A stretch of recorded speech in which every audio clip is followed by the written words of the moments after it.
As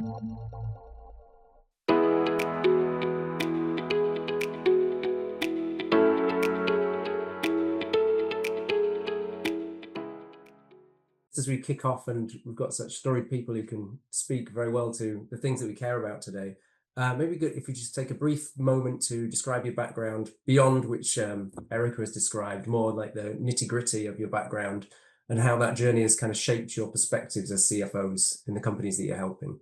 Maybe we could just start with Aileen. Amazing. Thanks, Keith. And thanks for the kind words, Erica. Yes, my path is a little different. It's a little unconventional. I started with the CRA, then joined PwC, then joined public companies, and kind of landed myself here at this private company, Traction Rec. We do CRM for nonprofits, which is very interesting. Now, over my years, I've seen a full spectrum of how you extend runway. There's companies that have thrived. There are some that have heightened spending, and there's some that's had to, sell certain divisions to kind of extend that runway. So, I see there's been a spectrum of things, and there's different tools and levers you can pull depending where you are in your growth stage. So I think happy to share that and share some of those ideas with this group. All right, thank you. George, maybe you could give us your background. Yeah, pleasure to be here, and thank you very much, Keith. I guess my journey started with Deloitte. So I was with the firm over a dozen years, led their corporate finance valuation group, and we did various engagements. A lot of restructuring. We'd come in after the fact, and maybe we've had some challenging business plans in technology and other industries, and you learn coming from hindsight. There's always risk reward, but what could have maybe been applied a little differently. And over 20 years plus of COO and CFO of public tech companies as well. And the one thing I'll observe is you rarely go from point A to B in a strategy from point A, to build your business. And sometimes you go adjacently. Sometimes, when the market shifts, sometimes you take a step back until you can really get that product out to market. And I think it takes a lot of focus, but also agility, and not be distracted by shiny objects. I think if one example, I was with a company called Pivotal, and went through hyper growth. We took the company public on NASDAQ. It's a CRM software company from 10 million to 150 million US of revenue in 3 years. But the interesting thing is, it was called Pivotal because the company had to pivot. Originally, the original plan was to do a personal digital assistant just for the consumer individual market, and the timing wasn't right. So it looked at the enterprise market and the ability to shift and take the same IP, but take it to an enterprise and expand it. And then it had tremendous success. So I think it's not only stretch your runway, but I would say optimize your runway, for opportunities, and, be focused and agile to adapt to those changing market conditions, but still focused on where you can get there. Yeah, it makes total sense. Adrian, you've had quite the story journey, especially as it relates to what we're talking about today with PAI Health Know. I'm sure we'll get into the details of it later, but I'm sure those listening would be curious to hear some of that perspective too. Yeah, for sure. So, I think I was quite lucky when I left KPMG. I joined Clio, and they had just done a Series C fundraise. And then also when I joined Clue, we were right in the middle of a 60 million Series B fundraise. So I've had two opportunities where I kind of fell into a environment that was quite cash rich, and just kind of makes your life quite a bit easier as the head of finance and operations.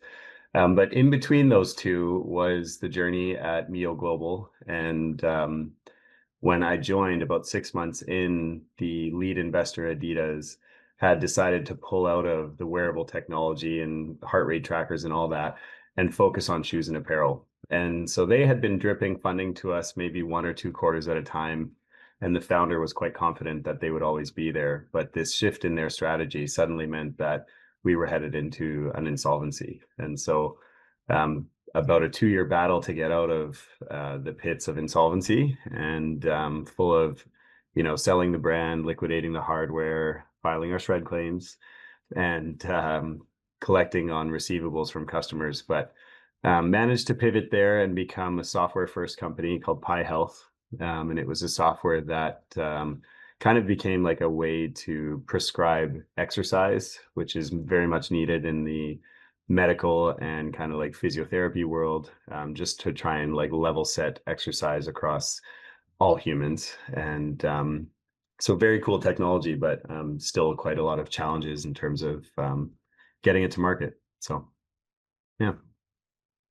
All right. So, for the folks on the call, that one things they'll be really thinking about is just like what their runway looks like, how they can go about extending that. That's obviously always top of mind for founders and anybody in finance all the time. We're always trying to see how can we best serve the shareholders and the stakeholders involved.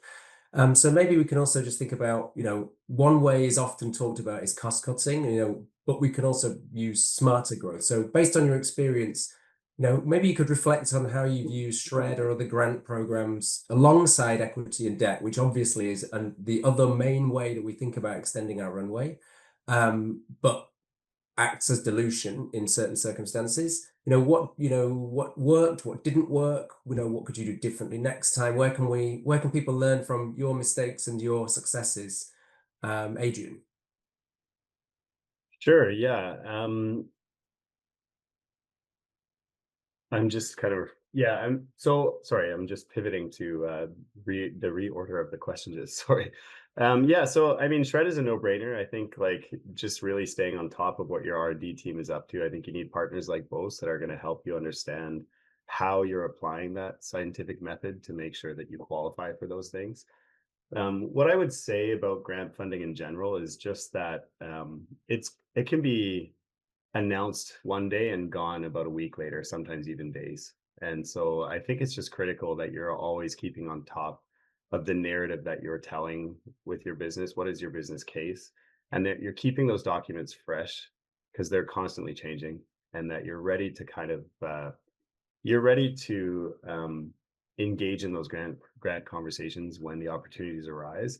I think the other piece I would probably speak to is the relationships that you need to have with, EDC, BDC, all the different government funding providers, that, they understand your story and that they're not there just in the moment of need when you're trying to throw together an application when you've got a million other projects on the go.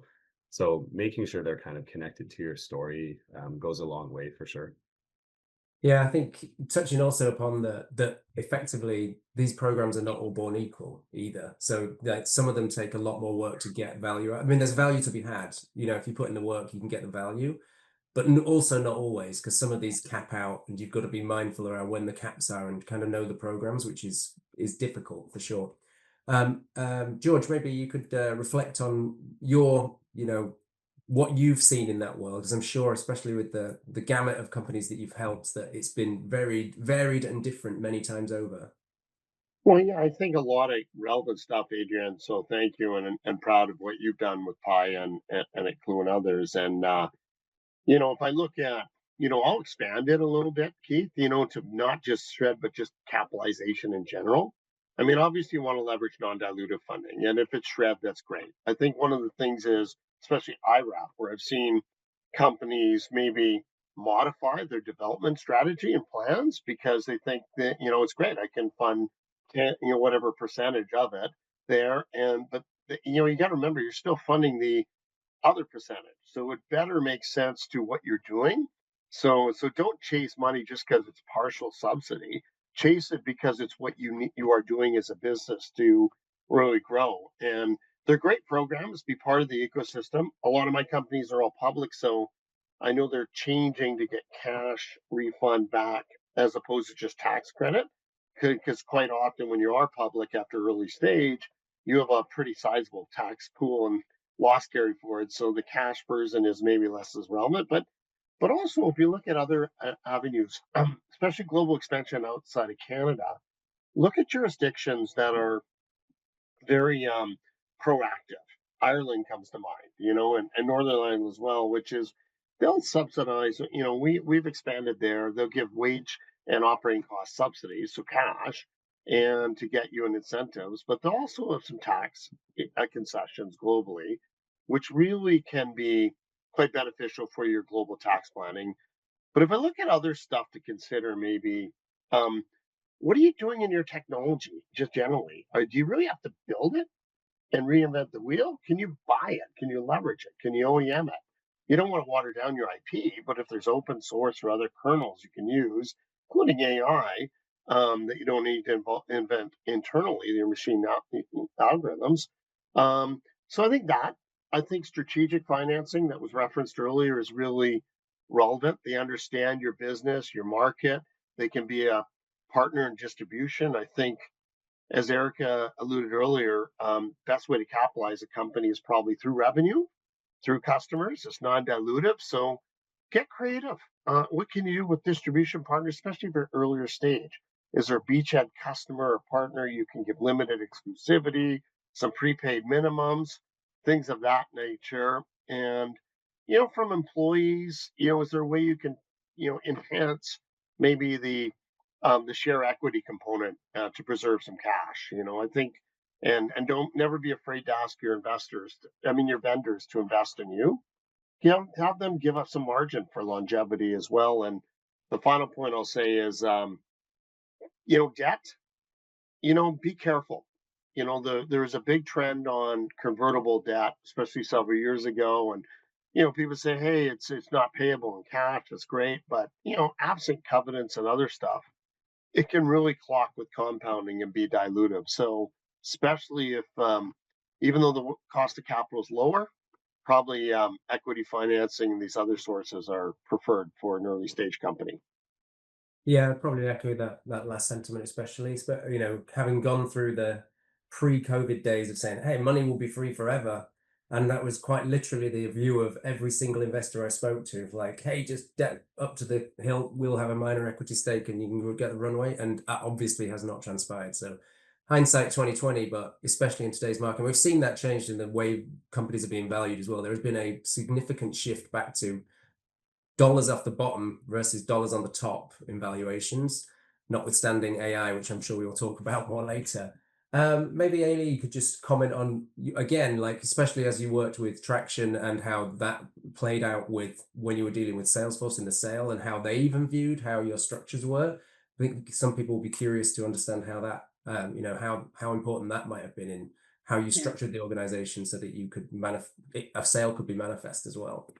Yeah, I mean, those are all great questions. I mean, that Salesforce acquisition was quite a deal. Salesforce has quite a team that kind of can execute such a large transaction within a 4-month period. Was quite phenomenal how they've done it.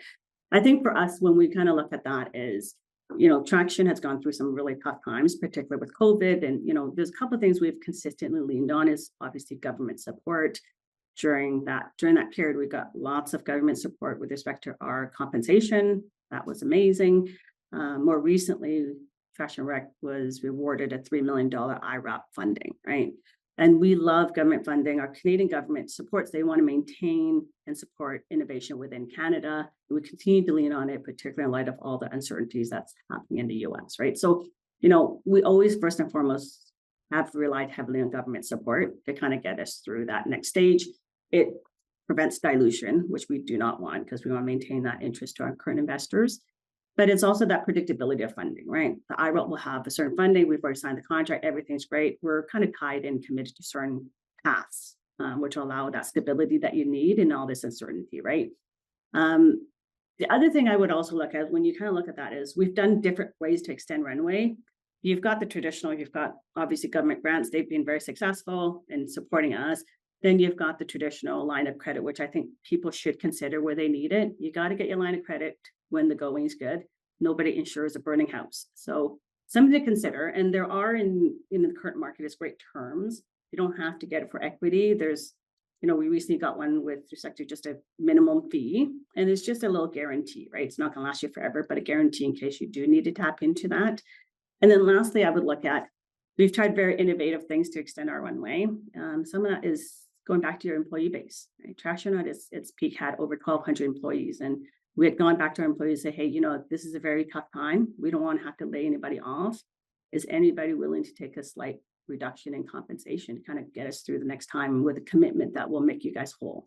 And we did that in addition to some of the equity plans. So there's really, really different ways that you can kind of get through it, but it kind of depends on where you are in your stage as well as, what business you're in.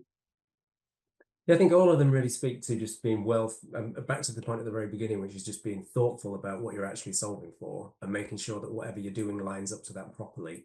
And I think within all of these things, be it IRAP or any of these other programs, and then also investors, is also that it shows if you've made sure you've ticked all those boxes first, you've basically squeezed all the juice that you can to the extent that it is useful for you and not just we're chasing something for the sake of chasing it, being mindful about that. Also just signals to investors that you know the work that you're doing is legitimate, that your credibility, it lifts you in a way that if you haven't done that when you start reaching out to investors, that kind of it's not that people won't invest with you, but it just is another place in which they might question, well, why didn't you do these things that you should already be doing?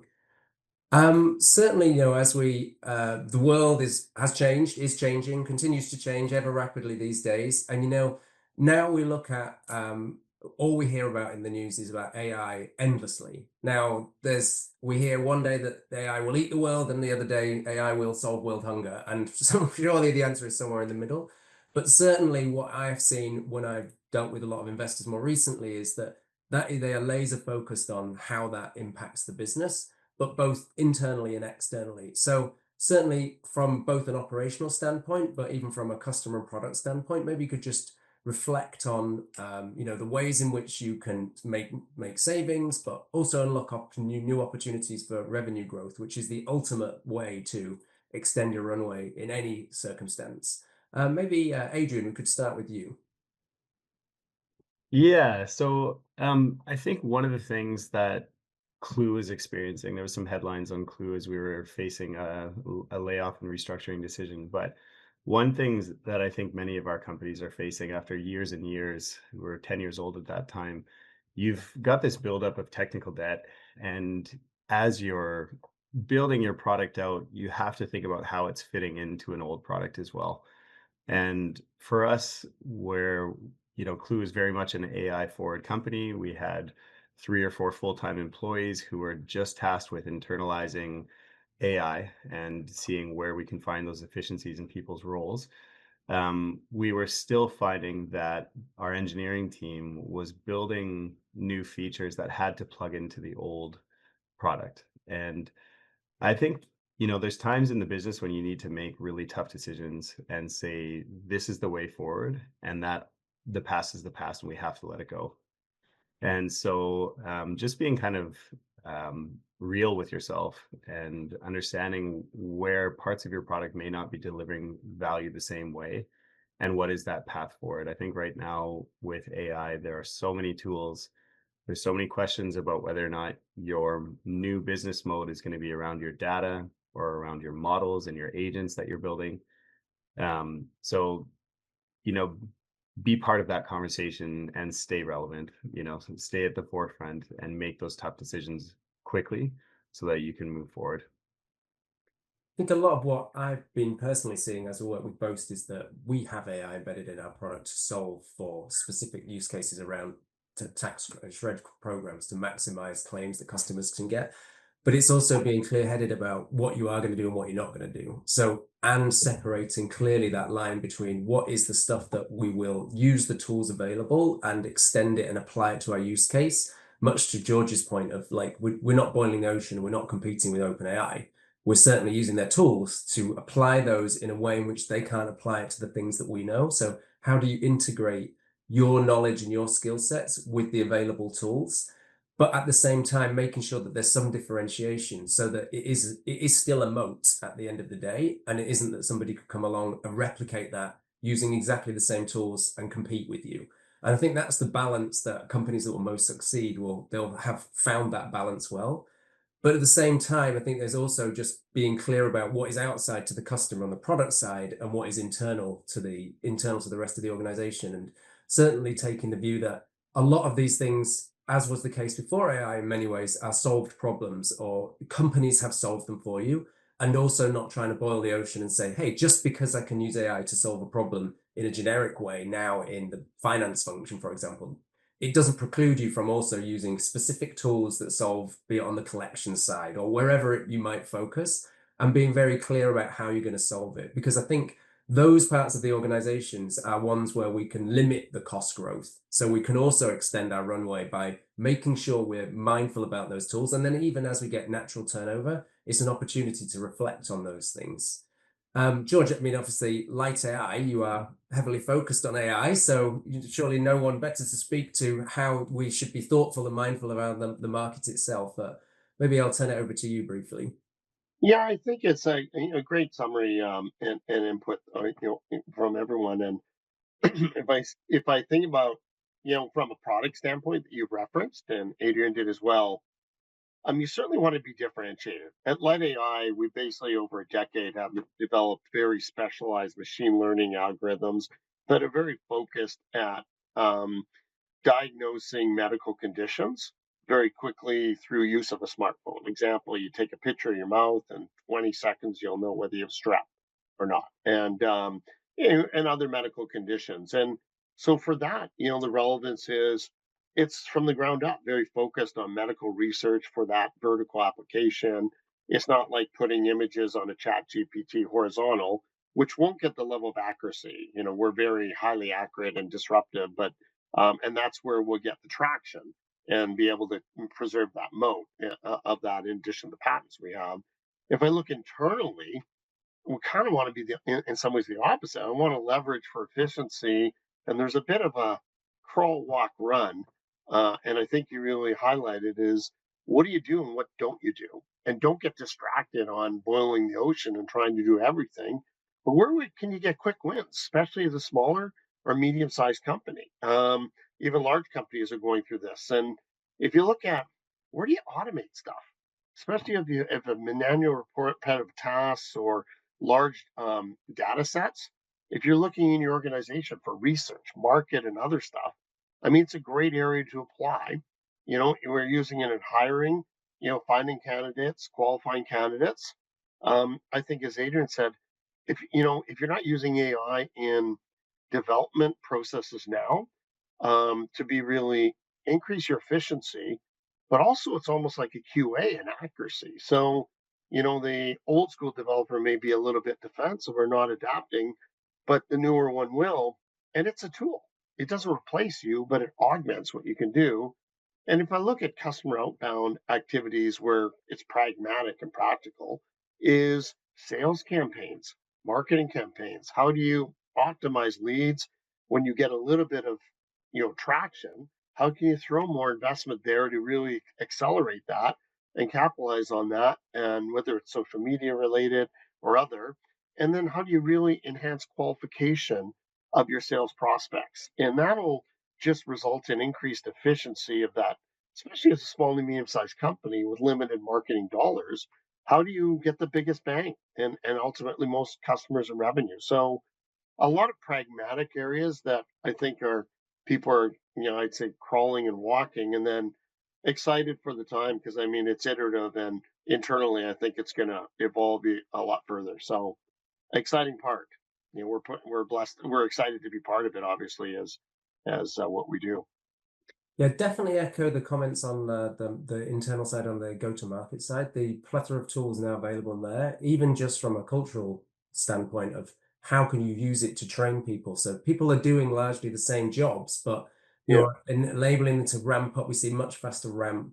We also see things like, making auto dials and it just disconnects. It only connects you to the right. Like, it's just those things that especially small companies that they will benefit hugely from coming online now and not having to retool. We kind of like suffer from the processes of the past that you have to unwind. Maybe Ayla, you could speak to how that is specific to your area, which is obviously slightly different, how AI is actually affecting your world. Yeah, that's a good question. Yeah, I think everybody's covered. Being last is making this really hard. I think Adrian and George have covered a lot of things. I think from our perspective, because it's who our audience is, right? We're talking about, we service the YMCAs, JCCs, Boys and Girls Club, and who's your end audience? It's your could be your moms up at 2:00 in the morning trying to do registration. How do you streamline and make things better for them, right? And then that's how you help your communities and help their mission kind of get there. So, we are fortunate because we sit on the Salesforce platform. So we have the ability to leapfrog off their development. So imagine Agentforce And so kind of speaking to what George said earlier is like, you don't have to develop it from the beginning. There's other opportunities. You can leapfrog through other, other examples, other platforms, right? I think you really have to look at that and to help you streamline that revenue. The goal number one shouldn't always be about generating revenue. If you can kind of get those customer efficiencies, they will see the value. You add to the stickiness, and then the money will come, right? Is kind of our approach and always has been. And then when you kind of look at it from an internal perspective, because we've approached it from two prongs, you want to drive revenue, customer satisfaction, that is amazing. But then internally, we also actively make sure our team is educated on AI, right? We still in Salesforce software, we have to keep on top of that as well. So the whole organization is aware of that. We have an internal goal of saving 10,000 hours by the end of our fiscal year. So that's approximately 5 to 6 headcounts. And so that, once again, will streamline and help us extend our runway. So we're not necessarily getting rid of roles, but allowing for more efficiencies. I find a lot of fear that it's going to get rid of some roles. And what we're trying to do is allow people not to do the mundane work, but actually, do something that you'll find more interesting. And I think that improves, our employee satisfaction as well across the board. Maybe a very brief follow-up question to that is then, like, if you're trying to embed it, you've obviously got an active campaign to say, hey, how do we go about adopting this? Maybe you could just speak to like what some of that might look like, because I think that's probably going to be the biggest problem that most companies face, is just shifting the culture, but making people excited to come along for the journey and see the benefits on the other side of it. Exactly. Well, we do quite a bit of reporting, kind of on number based, of course. And so what we've done is we've enabled all departments. Like, hey, is there any pain points? We've got a ninja team that is working on this internally on these internal projects. Any pain points? What's taking you so long? Let's brainstorm this. So everybody's enabled and feel empowered to reach out to this team with these suggestions. This team then comes back with suggestions. And it's little comments like, hey, I can't seem to find this. I'm like, oh, well, in that case, we can build this. So we've effectively built our own internal chat GPT, which helps answer all the questions.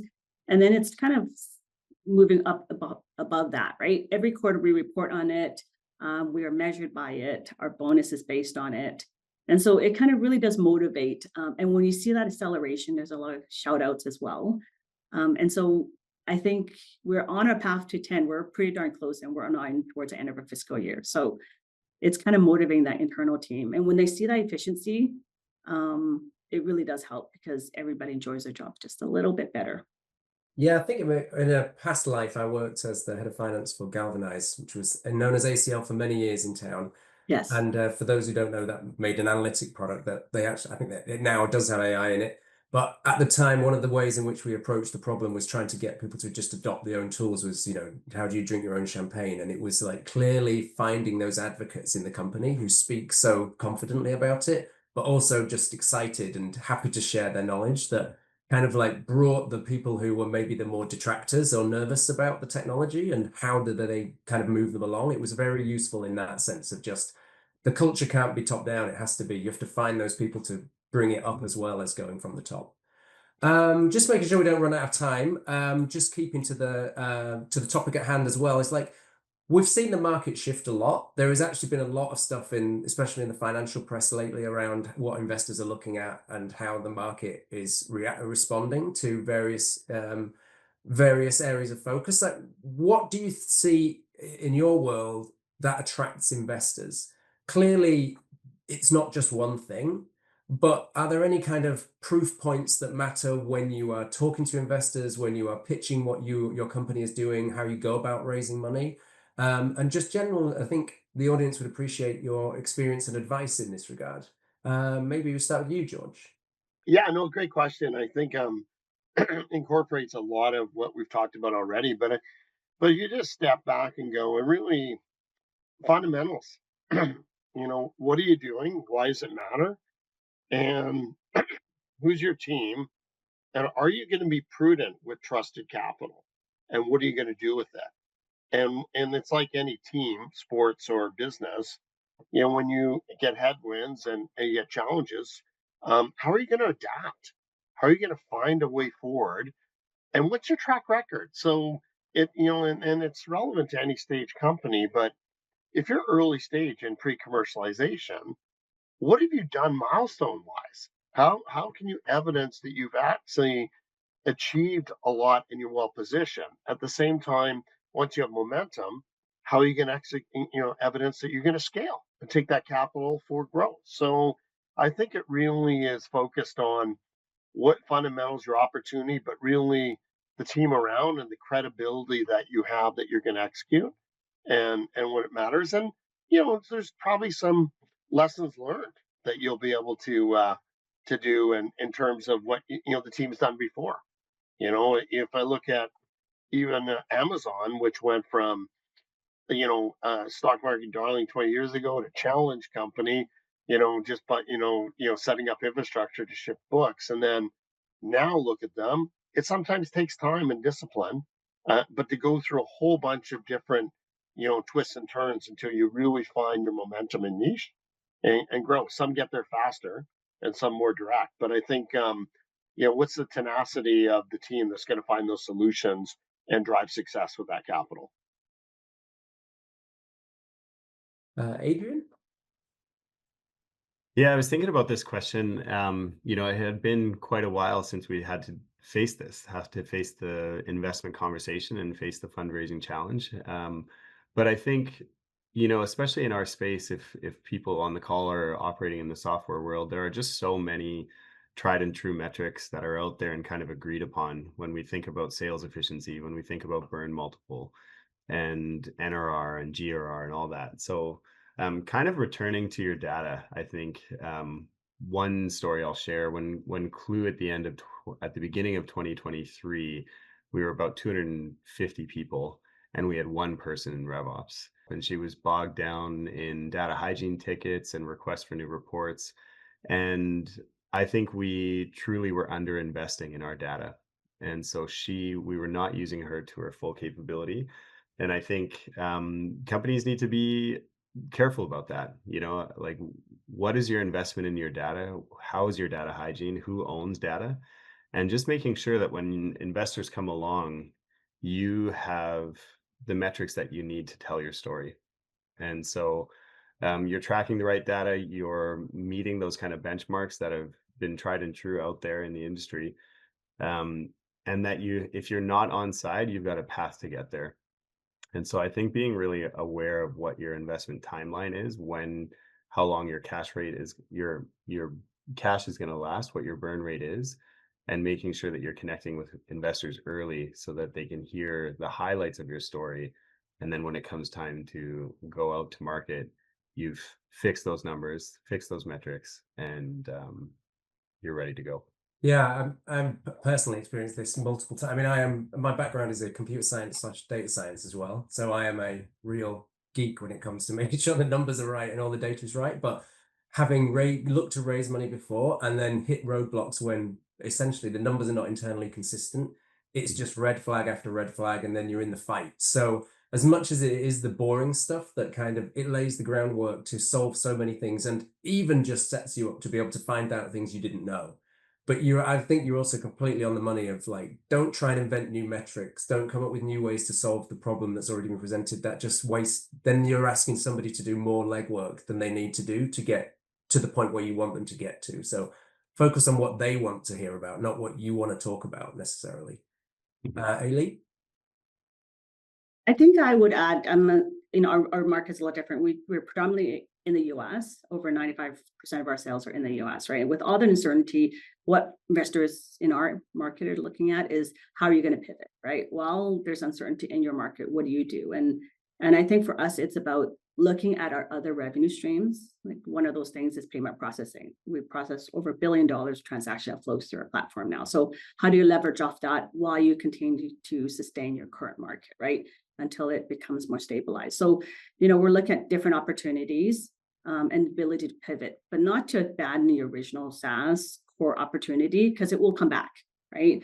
It's just a matter of making sure you're ready and you've got another revenue stream in the meantime until that market stabilizes to come right back. So that's what our investors are looking at. And once again, kind of speaking to what George said, it's you need the proof, not the promise. In uncertainties, you need evidence to backstop that. So, and the data does help. Yeah, I think it also maybe reflects fully on what George said right at the beginning, is just being a good steward. It's like there's nothing more that builds trust is when people see that, yes, actually you are the right team, but more than that, all of the things that you're doing are logical, are underpinned with the right data and the right, and right analysis of the market. That's the thing that builds credibility, that then invites investors to it not just being one investor. Then you start to get multiple, and then that also extends what your runway is for your shareholders, because you're effectively getting more bang for your buck in the investment process too. So these are kind of all the basic things that everybody knows, irrespective of what the technology market says. They're just the human side of it, but they can't be forgotten in there. Even though everything else is changing, these are the things that will never change. Is just turning up and doing the job to the best of ability. Like, that doesn't get old ever, and it wouldn't get old for any of us and anyone we're ever hiring for. So we're kind of right nearing the end of the webinar here, so maybe I'll just turn this back over to Erica. Awesome. Thanks, Keith. I was just checking the audience questions. We do have a few, and one of them I think would be great to raise given the expertise of the full panel. So the question was asking, how have the panelists seen companies use Shred most effectively to support their growth, and any practical tips that you could share for founders on how to make the most of it? So I think, Keith, I might put you on the hot seat first on this one.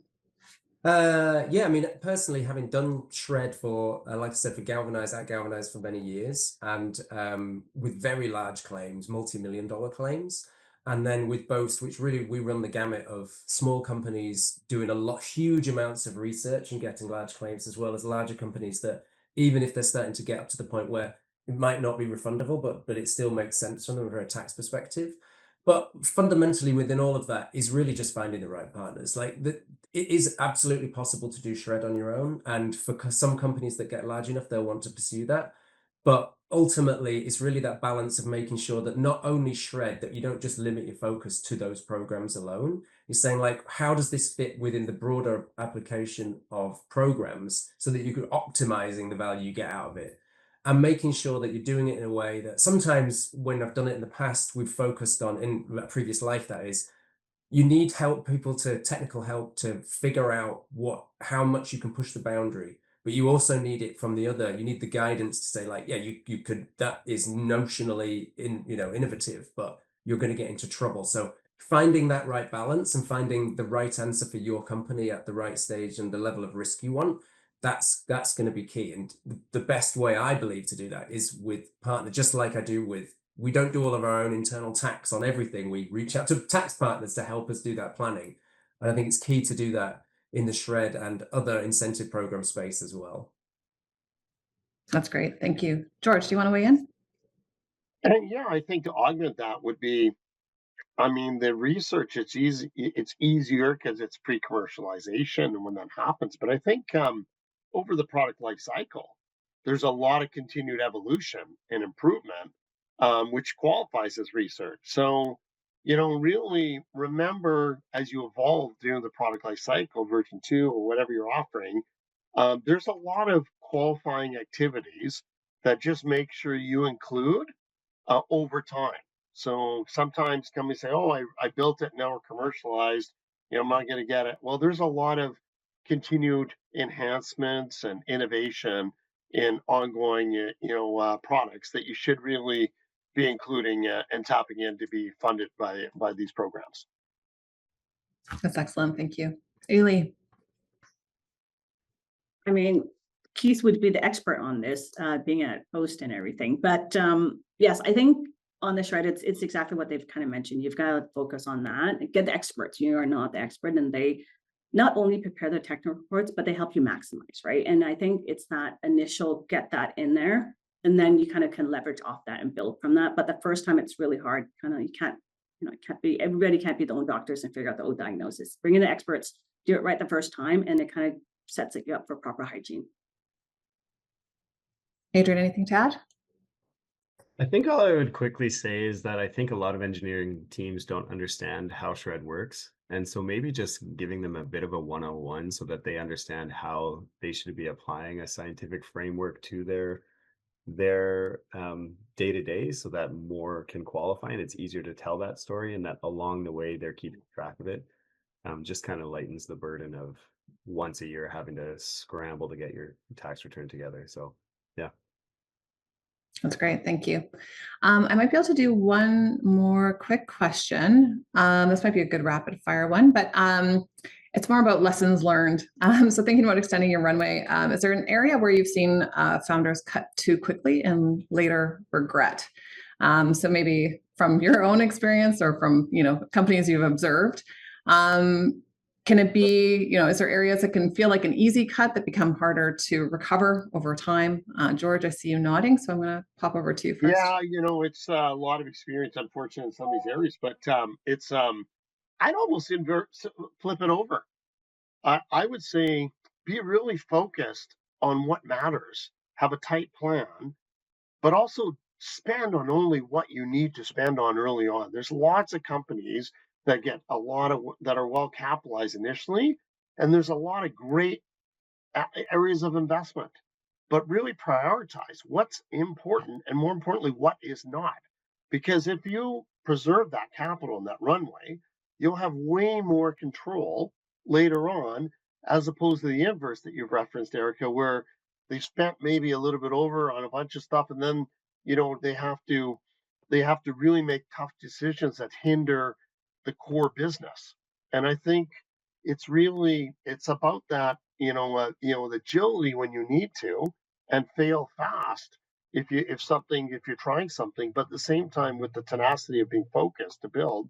But I think it's really important to what you don't do, and early on to make those decisions. And I think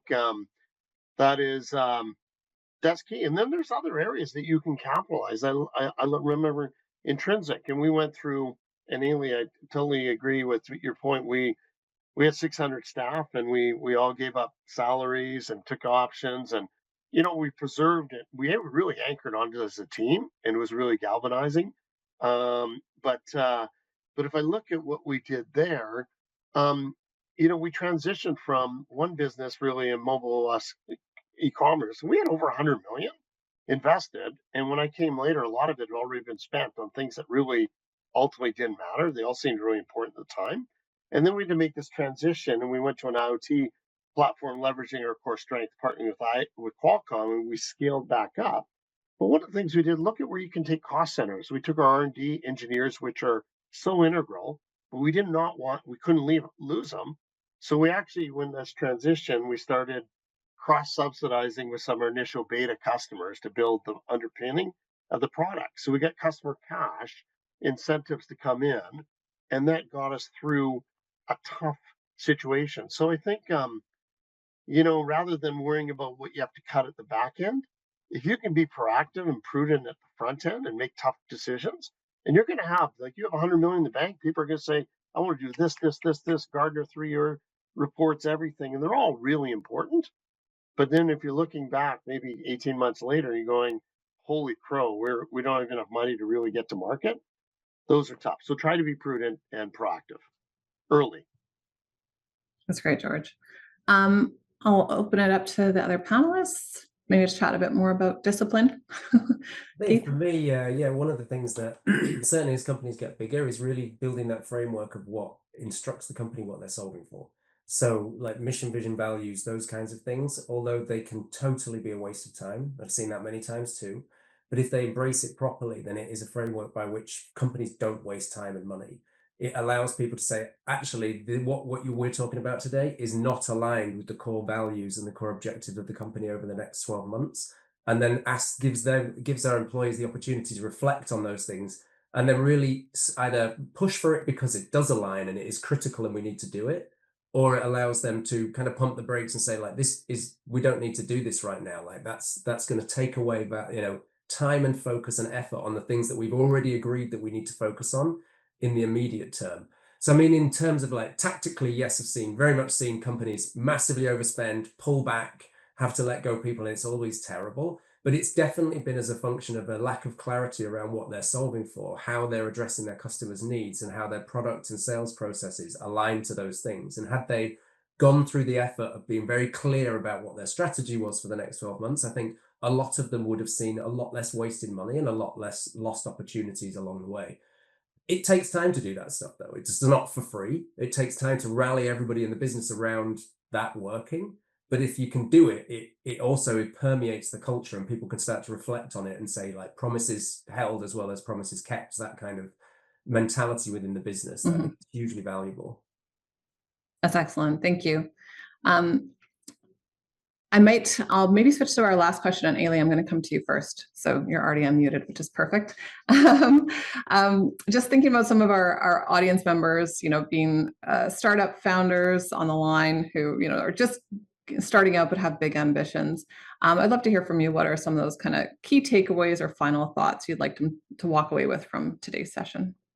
Yeah, I think, good question. I think for me, it's always about leveraging off your employee base. That is going to be your strongest capital that you have, right? So, think about moving fast, test your ideas, fail fast, and find out what sticks, right?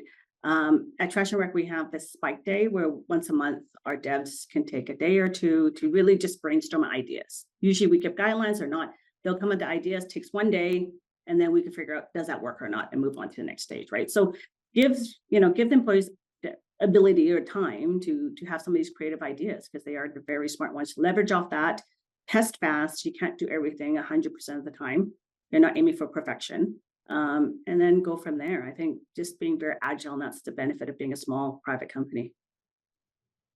Thank you. Adrian, maybe I'll come to you next if you don't mind. Yeah, what comes to mind for me is there's just so much technology emerging right now. There are so many new competitors and disruptors in every single space. And I think if you're hopefully one of these disruptors, and you're one of these new startups, you need to stay, it's been repeated on this call a few times, you need to stay very close to the voice of your customer.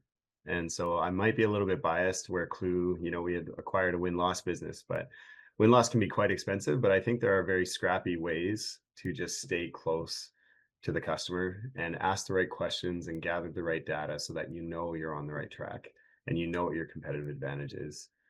And when you're thinking about these bets and you're thinking about, new verticals or new regions or new products, that you're creating kind of like a small gate, a small test, and defining the success metrics to continue moving down that path. And so much about those decisions about whether or not you're continuing to move forward with a bet is going to be what your customers are saying. And not just the ones you've won and the ones that are close to your heart, that are your first early stage customers that have been with you for a couple of years, but the ones that you're losing. It's so quick for a sales team to say, okay, I've lost. I'm not going to get a commission on this. I'm going to move on. But how do you just pause for 5 seconds to say, like, what would it have taken to close this deal? What were we missing? What price would you have paid for what we have today? And so, again, I'm a data guy. So just thinking about the data that you're collecting along the way there. That's great. Key takeaways from you, George? Yeah, I think, really relevant perspectives there. I think to Keith's point, you can never not plan enough. Both have a really good, strong strategic, operational, financial plan that's iterative, that's ongoing, that adapts to what's changing in your market. As Adrian said, there's a lot of noise, disruption, and be careful to mitigate chasing shiny objects, so you're focused on execution. But when you are seeing the market maybe telling you it's changing, or you can do a shift to take your technology and monetize in a little different fashion, as some companies have very successfully done and grown, be aware. And if it doesn't work, fail fast and go. I know a lot of this focus has been on stretching Runway. I'll really say, how do you optimize Runway? How do you best use that runway to build something sustainable and scalable? And that's it. And make tough decisions early about what you don't do, so you can be really focused on what you do. And then you have those first few customers, and there's always this trap of, when you cross the chasm, personalization, that those few customers, are they really just some customers, or are they a market? And then validate that you are really, then it's a market share, first mover, maybe advantage, and scaling. But really make sure where you're going is driven by that market. And good luck to everyone executing successfully. Look forward to your success. Wonderful. Thanks, George. Keith, I'll give you the last word here as we come to the top of the hour.